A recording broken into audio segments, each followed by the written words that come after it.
All right, guys. In your blue packet, you should be turned to that very first page. It says Notes, Ancient Mesopotamia at the top. And the question is, how do we measure a civilization? So really quickly taking you guys through the notes, you'll still want to copy them down as I'm talking to you. The traits we talked briefly about last week as you guys came up with your own examples of traits, and today we're going to dive a little bit deeper. So first of all, we're looking at learning target number 9, which is a little bit funky, but go ahead and put a 9 in that box in your notes. So when we're talking about measuring a civilization, we're going to be using something called the 6 traits of a civilization.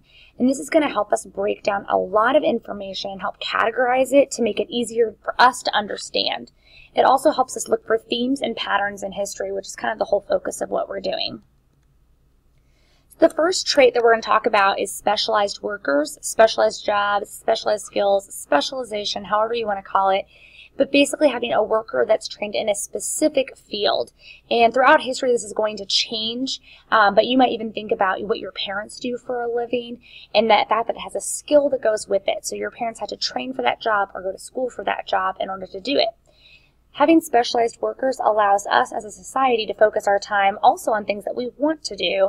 And then in our world, we of course get to make money. In past societies, they would have made some sort of good that they could have traded for another service.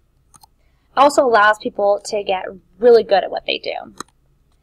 The second example is looking at government, which is specifically how a civilization is controlled or run.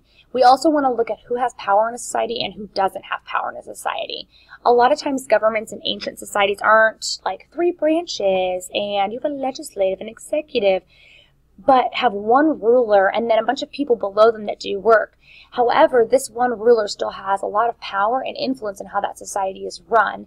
And then also when we look at power hierarchies, where we look at who's at the top and who's at the bottom, it tells us a lot about what that society values. So for example, if we study a society that has maybe teachers towards the top, then we know that they really value knowledge. If we have a society that has priests at the top, then they really value their religious beliefs. So it tells us a lot about their society.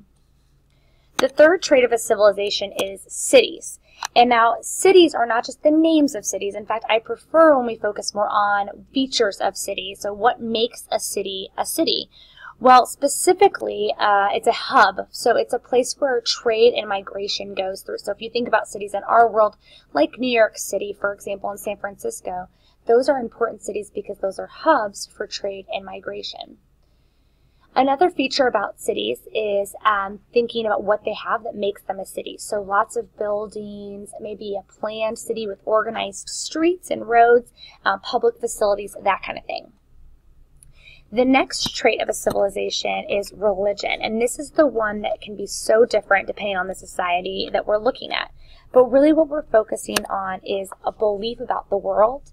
And so an example will be a lot of times thinking about, well, how do they view the afterlife? But it also may be, hey, if they view the afterlife as if you do well, you can go to heaven, and if you don't do well in society, then you can go to a version of hell, then we're looking at how religion is going to influence how we act. I'm more likely to follow the rules of my society if I know as well in the afterlife that there's going to be an outcome and not just an outcome in this life. Religion will get more complicated as we get going through our year, but in the beginning it's going to stay pretty simple for us. The fifth trait of a civilization is 2 parts. It's trade and technology, which really go hand in hand. So first of all, we're going to trade surplus of goods, so excess goods, extra goods. When we trade, we're not going to trade something that we have to survive. But a lot of times we'll end up trading our technology, which is kind of how they relate. And of course, technology, we're looking at innovations that help us adapt and make our lives easier. So in our world, technology is like computer-related stuff. But back in the day, technology might have been as simple as inventing the wheel.